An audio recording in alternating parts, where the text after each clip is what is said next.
কি হ্যাঁ কি এভরে এই তোরে কি তুই আর এরকম করবি আর কি এই তুই কি করবো কথা দেখি এখন আমার ইচ্ছা হচ্ছে না তুই একেবারে শেষ করে ফেলি কিন্তু না তোর তো আমি এভাবে শেষ করবো না তোর তীরে তীরে আমি শেষ করবো বুঝতে পারছিস আঙ্কেল আপনার মেয়ে ওই তার শাশুড়ির উপর এত অত্যাচার করে আর পাড়ার সব ছেলেদের সাথে গল্প করে আপনি কিছু বলেন না কি রে তোকে শাস্তি করে দিছে বল শাস্তি করে দিছে বল কে দিছে তুই আমার বাবার খাওয়ানি করে দিচ্ছিস না তোর কি হবে খিদে লাগছে কই এই পিঠে খিদে লাগছে এই পিঠে খিদে লাগছে এই পিঠে খিদে লাগছে খিদে লাগছে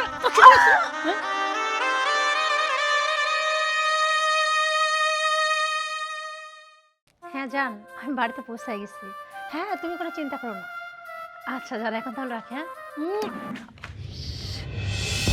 আচ্ছা রাখছি হ্যাঁ কি ব্যাপার এই যে তো সেই শাড়িটা সকালে যাওয়ার সময় যেটা ভিজানো দেখছিলাম সেটা এখনো আছে আম্মা আম্মা বাবা কি হয়েছে বাবা কি হয়েছে এটা কি বৌমা এই খবরদার আমাকে বৌমা মামা করবি না এই শাড়িটা তোরে আমি সকালেই বলে গেছি যে আম্মা এই শাড়ি কিন্তু ভিজায় রাখা যাবে না 10 মিনিটের মধ্যে এই শাড়িটা কেচে দিবেন আমি গেছি 2 ঘন্টা আগে এখন দুপুর হয়ে গেছে এখন তো শাড়িটা কেন কাঁচা হলো না বৌমা তুমি বিশ্বাস করো আমি ইচ্ছা করে এটা করি নাই আমি এতগুলো কাজ করতে করতে শাড়ির কথা আমার মনে নাই দেখো এখনো আমার হাতে অনেক কাজ পড়ে আছে বৌমা দেখো তারপর আমি বলছি আমার ভুল হয়ে গেছে কি বললি তুই তোর ভুল হয়ে গেছে এই তোর ভুল হয়ে গেছে হ্যাঁ কি ভাবছিস তোর ভুল হয়ে গেছে বললে তোর আমি ক্ষমা করে দেবো এই ফুকনের বাচ্চা তুই জানিস এই শাড়িটার দাম কত হ্যাঁ আরে এই শাড়িটা তোর ছেলে আমাকে প্রথমে দিছিল আমাদের বিবাহ বার্ষিকীতে ও আমাকে ফার্স্ট এই শাড়িটা গিফট করছিল আমার পছন্দ মতো শাড়ি এই শাড়িটা দেখার পর আমি বলছিলাম সোহেল আমার এই শাড়িটাই চাই তুই জানিস কত টাকা এই শাড়িটার দাম 10,000 টাকা আর তুই কিনা এই শাড়িটা নষ্ট করে দিলি হ্যাঁ তার মানে তুই যা কিছু করছিস ইচ্ছাকৃতভাবে করছিস না তুই কি ভাবছিস ও তোর যে আমি শাড়ি খাঁচার কথা বলছি না তোর তো সহ্য হয়নি তুই ভাবছিস আমি ঢ্যাং ঢ্যাং করে ঘুরে বেড়াবো তুই কিসের জন্য বাড়িতে একা একা আমার শাড়ি খাসবে তাই তো এর জন্য তুই ভাবছিস শাড়িটারে ঘন্টার পর ঘন্টা ভিজায় রাখবি যেন শাড়িটা নষ্ট হয়ে গেলে তোরে আমি কোনো কাজের কথা না বলি তাই তো না বৌমা বিশ্বাস করো আমি ইচ্ছা করে এটা করি নাই আর দুপুরে তোমার ঠিক টাইমে খাবার না দিলে তুমি রাগারাগি করো আমি এত কাজ কাম শেষ করে দেখো আমি রান্নার কাজে গেছি তোমাকে শুধু ঠিক মতো খাইতে দেবো জন্য বৌমা ও বৌমা আমি ইচ্ছা করে এটা করিনি বৌমা এই তুই ইচ্ছা করে করিস না আমি না খুব ভালো করে বুঝতে পারছি তুই ইচ্ছা করে এগুলো করছিস এই তুই কি বলছিস হ্যাঁ? আমি এগুলো বুঝি না তোরে তো আজকে আমি বুঝাবো এই তুই আমার এত দামি শাড়িটা নষ্ট করছিস তুই কি ভাবছিস এই তোর আমি ছেড়ে দেবো তোর ছেড়ে দেবো কি হ্যাঁ তুই কাজ করতেছিস এই সংসারে কত কাজ এই সংসারে কত কাজ হ্যাঁ তুই আমার কাজ শিখাস এই বুড়ে এই কি হ্যাঁ তুই আমার কাজ শিখাস হ্যাঁ এই কি ভাবছিস তুই এত বাহানা কই পাস হ্যাঁ বল এত বাহানা কই পাস তুই আমার কথার কথা বলিস এত কাজ এই শাড়িটা কি এই শাড়িটা কি আমার আগে দরকার ছিল না হ্যাঁ তোরা আমি বলছিলাম বারবার করে 10 মিনিটের মধ্যে শাড়িটা কাচতে তারপর তুই ইচ্ছা করে শাড়িটা নষ্ট করছিস কেন করছিস হ্যাঁ যাতে নষ্ট করলে আমি তোর কাজে নেব কি ভাবছিস তোরে আমি কি তোরে আমি ছেড়ে দেবো না তোরে আমি ছেড়ে দেবো তোরে তো আমি ছাড়বো না তোরে আজকে তো একটা ব্যবস্থা করতে হবে কি হ্যাঁ এভরে এই তোরে তুই আর এরকম করবি আর কি তোরে কি করবো কথা দেখি এখন আমার ইচ্ছা হচ্ছে না তুই একেবারে শেষ করে ফেলি কিন্তু না তোর তো আমি এভাবে শেষ করবো না তোর তীরে তীরে আমি শেষ করবো বুঝতে পারছিস এত বছর বল আর এখন করবি হ্যাঁ করবি হ্যাঁ তোরে আমি মেরে ফেলবো হ্যাঁ তুই তুই কি না হ্যাঁ আমার এত দামি শাড়িটা শাড়িটা তুই শেষ করছিস না তুই এত কাছ থেকে হ্যাঁ এত কাছ থেকে শোন আমার এই শাড়িটার যদি কিছু হয় না তাহলে তো তোরে আমি ছাড়বো না তোরা আমি একদম শেষ করে ফেলবো। ভদ্র মানুষের মতো আমার শাড়িটা ঠিক করে দিবি, কিভাবে ঠিক করবি সেটা আমি জানি না, সেটা আমি জানি না, মানে জানি না। এই সংসারে এই ভোটার রেখে হয়েছে যত সব আমার জ্বালা।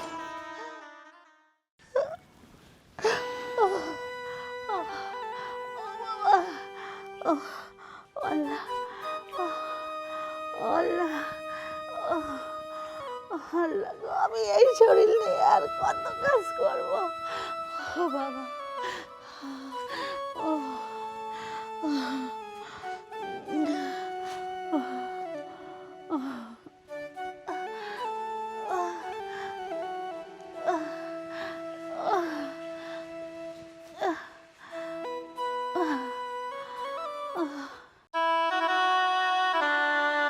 হবে এরান যাতে খাবার নিয়ে এসছি।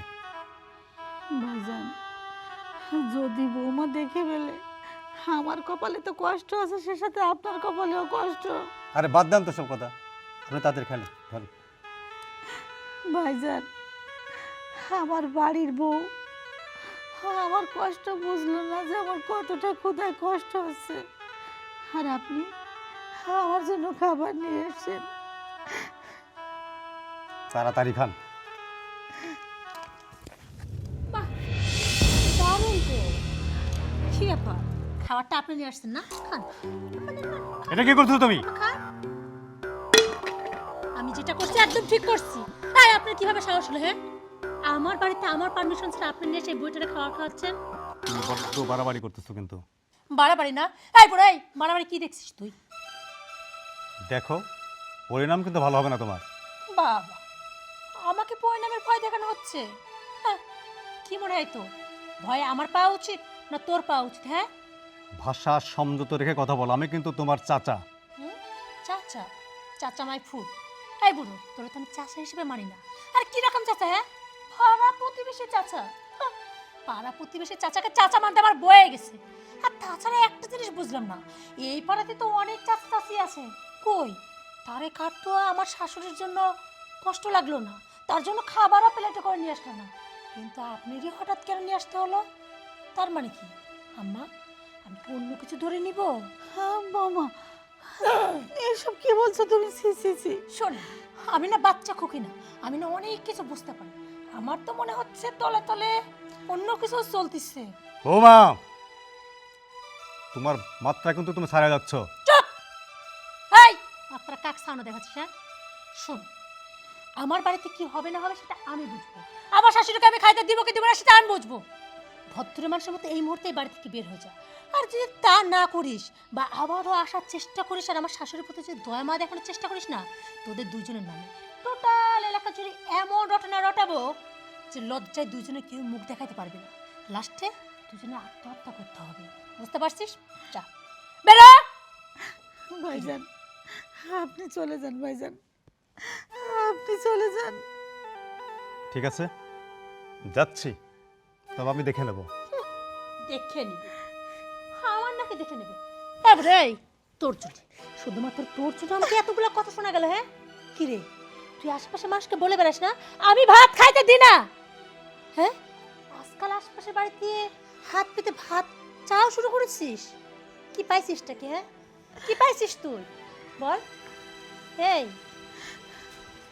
কি পাইছিস? বৌমা, কি পাইছিস তুই বল? বৌমা, বৌমা, কি পাইছিস? হ্যাঁ? বৌমা। আর ভাত চাইবি? আর ভাত চাইবি? আর ভাত চাইবি? কয় আর ভাত চাইবি? বল আর ভাত চাইবি? আর যদি দ্বিতীয়বার দেখছি না কার থেকে ভাত চাইছি বা কে ভাত দিছে, তাহলে সেই দিন তোর কপালে দুঃখ আছে। বুঝতে পারছিস? আজকের মতো তোকে ছেড়ে দিলাম। আর এই যে ভাত চাইছিস না, মানুষজন এসে আমাকে বাড়ির উপর অপমান করছে না, আগামী 2 দিন আমি তোকে খাইতে দেবো না। দেখি তারপর তোর কি হয়। খা এই ভাত বসে বসে খা।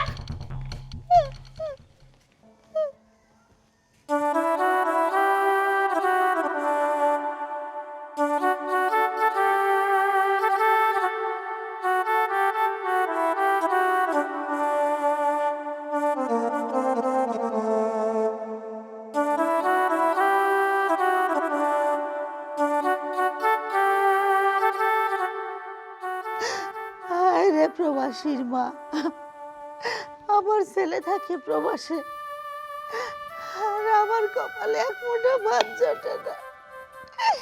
আরে আমি কি প্রবাসীর মা।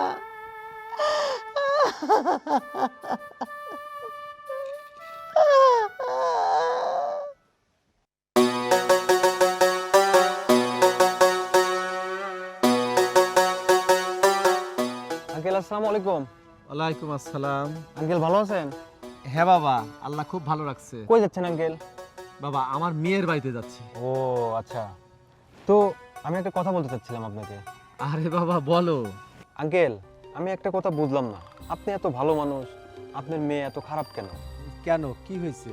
আঙ্কেল, আপনার মেয়ে ওই তার শাশুড়ির উপর এত অত্যাচার করে, প্লাস আপনার সারাক্ষণ মোবাইল নিয়ে পড়ে থাকে, আর পাড়ার সব ছেলেদের সাথে গল্প করে। আপনি কিছু বলেন না? তুমি সব কি বলো বাপু, আমি তো এসব জানি না। ঠিক আছে বাপু, তুমি যেহেতু বললা, আমার মেয়েকে আমি অবশ্যই শাসন করব। আচ্ছা ঠিক আছে আঙ্কেল, আপনার মেয়েকে আপনি একটু ভালো করে বোঝা দিন। আর এইভাবে তার শাশুড়ির উপর নির্যাতন করে, এটা কি দেখতে কি ভালো দেখায়? ঠিক আছে বাবা, তুমি যেহেতু আমাকে বললে, এটা আমার মাথায় থাকবে। আচ্ছা আঙ্কেল, আসি, আসসালামু আলাইকুম। ওয়ালাইকুম আসসালাম। হ্যাঁ বলো। আরে না, হ্যাঁ খাওয়া দাওয়া হয়ে গেছে, এই তো তোমার সাথে কথা বলছি। হুম তুমিও না। বৌমা, তুমি নিশ্চয়ই আমার সোহেলের সঙ্গে কথা বলছো। আমাকে একটু দাও না, একটু কথা বলি। আপনি কি সব জানতা? হ্যাঁ, আমি কি আপনাকে একবার বলছি আপনি সোহেলের সাথে কথা বলতেছি? না, আসলে সোহেলের সাথে অনেক দিন আমি কথা বলি না বৌমা, আমার বুকের মধ্যে খুব ছটফট করছে, একটু দাও না কথা বলি। আহারে, সারাক্ষণ শুধু ছেলের জন্য বুকের ভেতর ছটপট ছটপট করে না? আচ্ছা আপনার কি মনে হয়, হ্যাঁ আপনার মতো কি আপনার ছেলের কোনো কাজ নেই, সারাক্ষণ কালে খায় আর বসে থাকে নাকি? হ্যাঁ, ওই যে দূর প্রবাসে গেছে না, প্রতি মাসে যে এত এত টাকা পাঠায় না, সেই টাকাগুলো কোত্থেকে আসে বলেন তো? সেই টাকাগুলো না আপনার ছেলে দিন রাত পরিশ্রম করে তারপর পাঠায়। শৈলের নিয়ে এত সময় নেই যে বসে বসে আপনার সাথে গল্প করবে, বুঝতে পারছেন? ও বৌমা, বলছি কি, একটা বার একটু কথা বলাই দাও। শোনেন, আমি কথা বলছি, এখন আমাকে বিরক্ত করবেন না, আর এখান থেকে জানতো আমি কথা বলছি। হ্যাঁ বলো। আচ্ছা বৌমা, তুমি বলো আমার সোহেল নাকি সব সময় কাজে ব্যস্ত থাকে, কথা বলার সময় নাই, তাহলে তুমি সারাক্ষণ কার সাথে কথা বলো নাকি অন্য? এই, আমি কার সাথে কথা বলি না বলি সেটা আমার ব্যাপার, সেইগুলো নিয়ে না তোকে ভাবতে হবে না, তোকে এখান থেকে যাইতে বলছে, যা। বৌমা, আমার সোহেলের সাথে আমাকে একবার কথা বলে দাও। কি বুড়িতে জব্বর। এই তুই আমার বাংলা কথা বুঝিস না? তুই বুঝিস না এখান থেকে সর। এই মেয়ে আব্বা, তুমি আমাকে থাপ্পড় মারলে এই বুড়িটার জন্য? হ্যাঁ, হাত তুললাম, যা করছি ভালোই করছি। বাস, অনেক হয়েছে, আমার কোনো আদব নেই।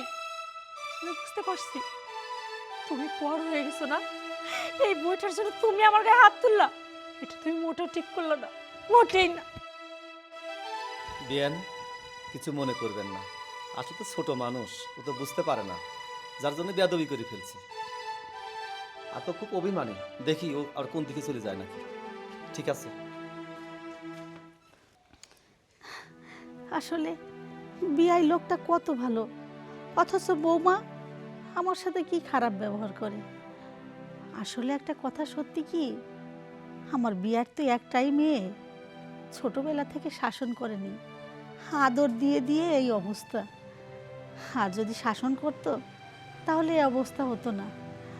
যাই হোক, আর কি বলবো, যা কিছু হয়েছে সবই আমার ভাগ্যে লেখা ছিল।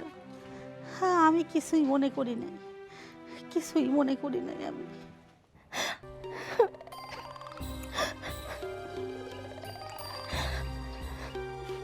মারে, তুই মন খারাপ করে ছাড়ো, খবরদার তুমি আমাকে মা বলবা না। শোন। শোনো, আমি সব বুঝতে পারছি, তুমি নিজে আমারে বলছিলে তোর শাশুড়ির অত্যাচার কর, আর তুমি আজকে আমার শাশুড়ির সামনে নিজেই ভালো সাজলা।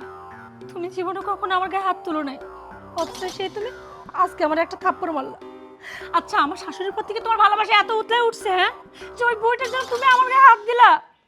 এই বোকা মেয়ে, শোন, আমি তো শাশুড়ির কাছে ভালোবাসতে যাব কেন, জাস্ট একটু অভিনয় করছি। ও, এই নাটের গুরু।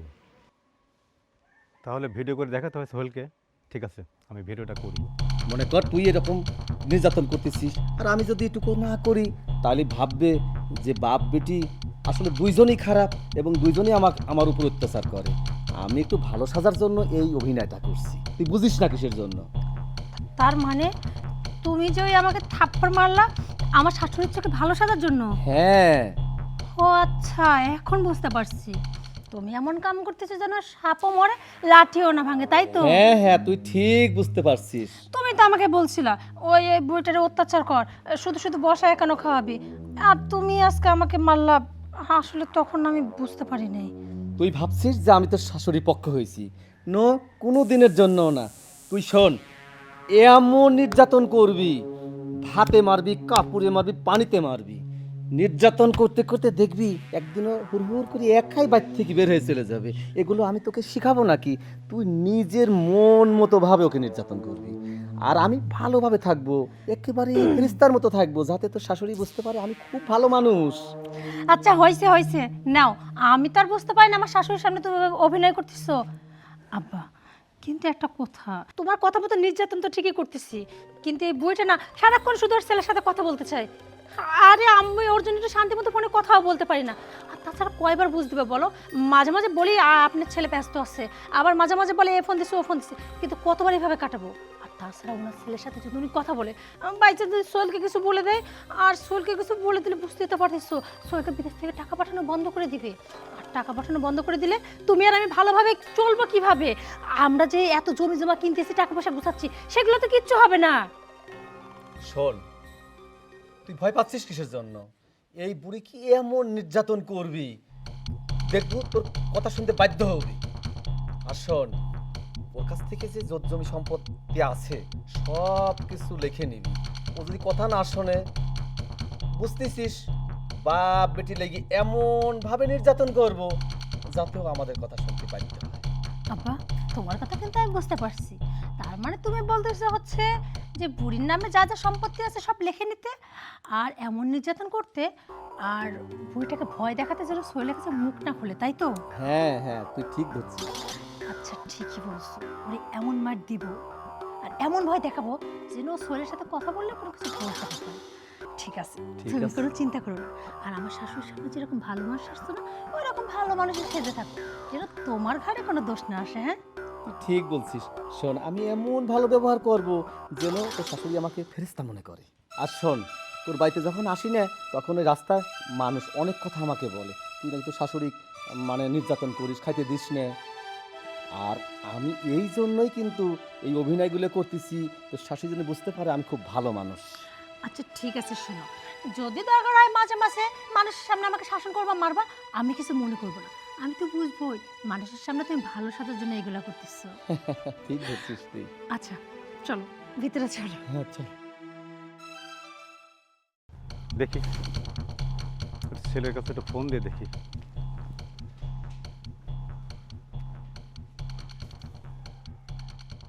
আসসালামু আলাইকুম। ওয়ালাইকুম আসসালাম। জি, কে বলছেন? আমি তোমার হজরত আঙ্কেল বলছিলাম, তোমার পাশের বাড়ি। জি আঙ্কেল, ভালো আছেন? আলহামদুলিল্লাহ ভালো আছি। তুমি কেমন আছো? জি আলহামদুলিল্লাহ ভালো আছি। একটা বিষয় তোমার সাথে আলাপ করার জন্য আমি ফোন করছি। জি আঙ্কেল বলেন। তোমার আম্মার উপর যে নির্যাতনটা চালাচ্ছে তোমার বউ, এটা কি তুমি জানো? কি বলছেন? আমার বউ আমার মাকে নির্যাতন করবে কেন? আমার বউ তো বলছে আমার মাকে সে অনেক যত্ন করে, অনেক সেবা করে। সে পাক্কা অভিনেতা রে বাবা, অভিনেত্রী। সে অনেক অভিনয় করে তোমার কাছ থেকে অনেক টাকা পয়সা মানে সম্ভবত নেয়। কি কব বাপু, তোমার মা সেই কাজের মেয়ের মতো খাটায়, এখন ঠিক মতন খাইতেও দেয় না তাকে। আমি অনেক চেষ্টা করছি বোঝানোর জন্য, সে আমাকে আরো অপমান করছে। পারলে তুমি খুব তাড়াতাড়ি চলে আসো। আঙ্কেল, আমার বউ কি আমার মায়ের গায়ে হাত দেয়? আর সে কথা বলতে রে বাবা, যে মার দেয় তোমার মাকে, এ মায়ের কুকুরকেও দেয় না। কি বলছেন আঙ্কেল? আঙ্কেল, আমি যত তাড়াতাড়ি সম্ভব বাংলাদেশে চলে আসবো। প্লিজ আঙ্কেল, একটু আমার মায়ের খোঁজ খবর রাখেন। ঠিক আছে বাবা, আমি চেষ্টা করব, তবে তুমি খুব তাড়াতাড়ি চলে এসো। জি আঙ্কেল। আসসালামু আলাইকুম। ওয়ালাইকুম আসসালাম। হ্যালো। আরে না না, আমিও তো তোমাকে খুব মিস করছি। দেখো না, কালকে তো যেমন দেখা করলাম, আজকে আবার দেখা না। আচ্ছা শোনো, এখন রাখছি, হ্যাঁ, একটু পরে কথা বলছি। বৌমা, আচ্ছা রাখি, হ্যাঁ। তোমার কফি। ঠিক আছে দেন। কি ব্যাপার, এই কাপে কিসের জন্য আমার কফি? হ্যাঁ, এটাতে কি আমি এই কফি খাই? আপনার কি মনে হয় আমি এই বাড়ির মানুষ নাকি? বাইরে থেকে আসতে আমি কি ফকির? হ্যাঁ বৌমা, আসলে তাড়াহুড়া করে নিয়ে এসেছি, আর তুমি যে কাপে কফি খাও ওইটা না এখনো মাজা হয়নি, তাই এটাই নিয়ে এসেছি। আজকের মতো এই এই এই কাপটাই খাও। আচ্ছা ঠিক আছে, খাচ্ছি, কিন্তু এর পরের বার থেকে যেন মিস না হয়, কথাটা যেন মাথায় থাকে। এই, এটা কি কফি বানিয়েছিস? হ্যাঁ, তুই জানিস না আমি চিনি বেশি খাই না? হ্যাঁ, এটা কি শরবত বানিয়েছিস মানে? এবারে কফিটাকে তুই খাবি? হ্যাঁ, ঠিক আছে। তুই তো কফিটা বানাতে পারছিস না, তোর জন্য এটা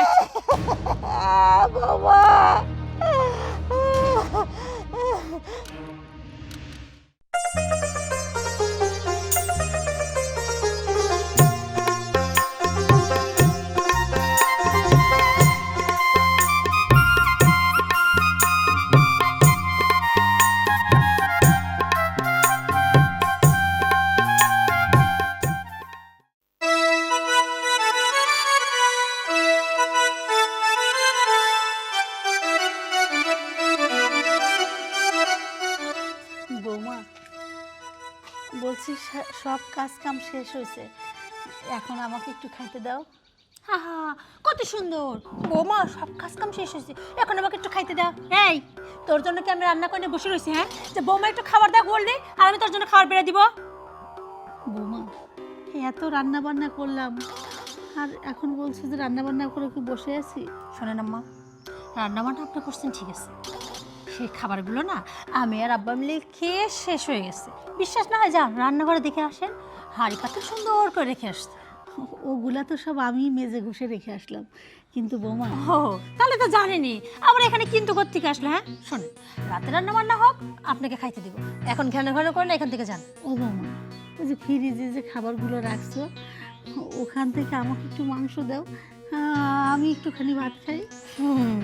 কি সুন্দর কথা, আরে এই জন্যই তো কয়, হ্যাঁ, জীবিত সারাক্ষণ ল্যাক ল্যাক করতেই থাকে না। বাপরে বাবা, তোকে শগুনের চোখ, আমি কখন ফ্রিজে মাংস তুলে রাখলাম সেটাই তুই খেয়াল করলি? হ্যাঁ, এই বুড়ি, ওই ফ্রিজে যে মাংসগুলো রাখছি না, ওগুলাকে তোর জন্য, ওগুলো আমার ভাই বেড়াতে আসবে তার জন্য রাখছি। বৌমা, তোমার ভাই মানুষ, আমি কি মানুষ না?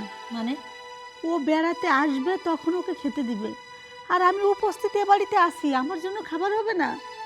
কি রে, তুই আমার চোখে চোখে এত তর্ক করতেছিস, তো সাহস করতে আসে? শোন, একদম আমার মেজাজটা খারাপ করে দিস না, এখান থেকে যা। বৌমা, সাহস আমি দেখাই না, সাহস দেখাও তুমি, কারণ আমার ছেলে প্রবাসে থাকে, মাসে মাসে সে কারি কারি টাকা পাঠায়, আর সেই টাকা দিয়ে তুমি আনন্দ ফুর্তি, রঙিন রঙিন শাড়ি গয়না, তোমার বাপ ভাইকে খাওয়ানো, এত কিছু করো, আর আমি মা হয়ে কোনো কিছুর অধিকারী না? এই তুই কি বললি দেখি, কি বলতেছিস? হ্যাঁ, আমার বাপ ভাই খাওয়ায়, তুই আমার বাপ ভাইয়ের খাওয়ানে খুঁটা দিচ্ছিস না? এই কি রে, তোকে ষষ্ঠ করে দিছে? বল বল, ষষ্ঠ করে দিছে? বল বল, কে দিছে? তুই আমার বাপ ভাইয়ের খাওয়ানে খুঁটা দিচ্ছিস না? তোর কি করবি?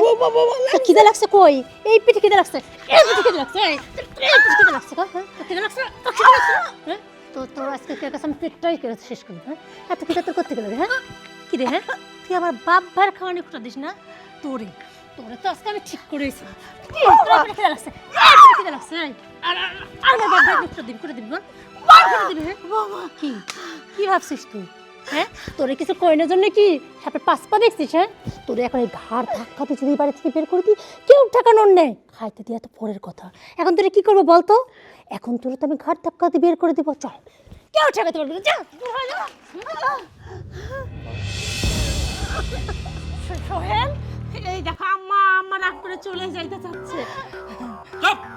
আরে একটা মিথ্যা কথা বলবি না, তুই আমার চোখের সামনে আমার মাকে ঘাট ধাক্কা দিয়ে বাড়ি থেকে বের করে দিচ্ছিলি। আরে বাবা তুমি কখন আসলে? আচ্ছা কি হয়েছে? দেখেন আপনার মেয়ে আমার মাকে ঘাড় ধাক্কা দিয়ে বাড়ি থেকে বের করে দিচ্ছে, আমার মাকে নির্যাতন করে, অত্যাচার করে।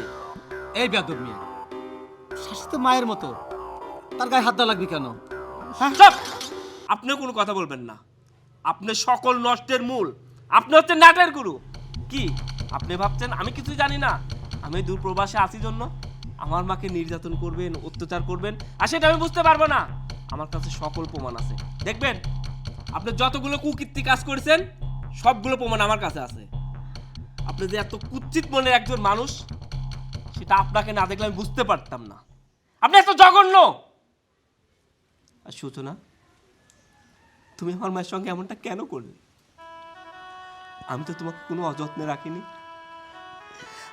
যখন তুমি যেটা বলছো আমি তখন সেটাই করছি। তুমি যখন যা করতে বলছো আমি তাই করছি। মাস শেষ না হতে তুমি আমাকে ফোন দিতে, সোহেল এ মাসে টাকার দরকার, এ মাসে এই কাজটা করব। সোহেল আমার একটা সুন্দর গহনা পছন্দ হয়েছে, এই গহনাটা কিনবো, এই মাসে 10,000 টাকা বেশি দিও। দিন দিন শুধু টাকার সংখ্যা বেড়েই যাচ্ছিল, তবু আমি একেবারে না করি নাই যে আমি তোমাকে টাকা দেবো না। তোমার সকল স্বাদ আল্লাহ সব আমি পূরণ করছি। বিনিময়ে আমি কি চাইছিলাম তোমার থেকে শুধু একটা জিনিসই চাইছিলাম, আমার মাটাকে তুমি দেখে শুনে রাখবা। আমি যখন ফোন করতাম তখন তুমি বলতা আমার মন অনেক ভালো আছে, অনেক সুখে আছে। আমার মনটার মধ্যে অনেক ভালো লাগতো। আমি সবাইকে বলতাম আমার বউটা না অনেক ভালো। এরকম বউ পাওয়া ভাগ্যের ব্যাপার। কিন্তু হঠাৎ করে হরজত আঙ্কেল আমাকে ফোন দিয়ে বলল আমার মা অনেক কষ্টে আছে, আমার মা এ বাড়িতে মা রূপে নেই। এই মা রাজরানী হওয়ার কথা, কিন্তু এই মা নাকি এই বাড়িতে কাজের মানুষের মতো কাজ করে। শুধু তাই নয়, সারাদিন গাধার খাটুনি খাটার পরেও এক ফুটা খাবার পায় না। এক ফুটা খাবারের কথা বললেই তাকে সইতে হয় অনেক নির্যাতন, অনেক অত্যাচার, অনেক কথা। কিন্তু আমি প্রথমে বিশ্বাস করি না। আমি ভাবছিলাম হয়তো একসঙ্গে চলতে গেলে দু একটা ছোট বড় কথা হইতেই পারে, হয়তো আমার মা রাগ করে কোনো কথা বলছে, এজন্য আঙ্কেল আমাকে ফোন দিয়ে বলছে। কিন্তু যেদিন আমি ভিডিওটা দেখলাম, ওই ভিডিওটা দেখার পরে আমি আর 1 মিনিট ওই দেশে থাকতে পারি নাই। আমার মালিককে অনেক রিকোয়েস্ট করে আমি তাড়াহুড়া করে বাংলাদেশে চলে আসছি।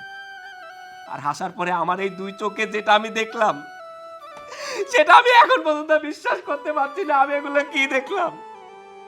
আমি কাদের জন্য এত কষ্ট করছি, কাদের জন্য এত পরিশ্রম করছি, যে মাকে ভালো রাখার জন্য আমি দিনের পর দিন, রাতের পর রাত ওই দূর প্রবাসে এত কষ্ট করলাম।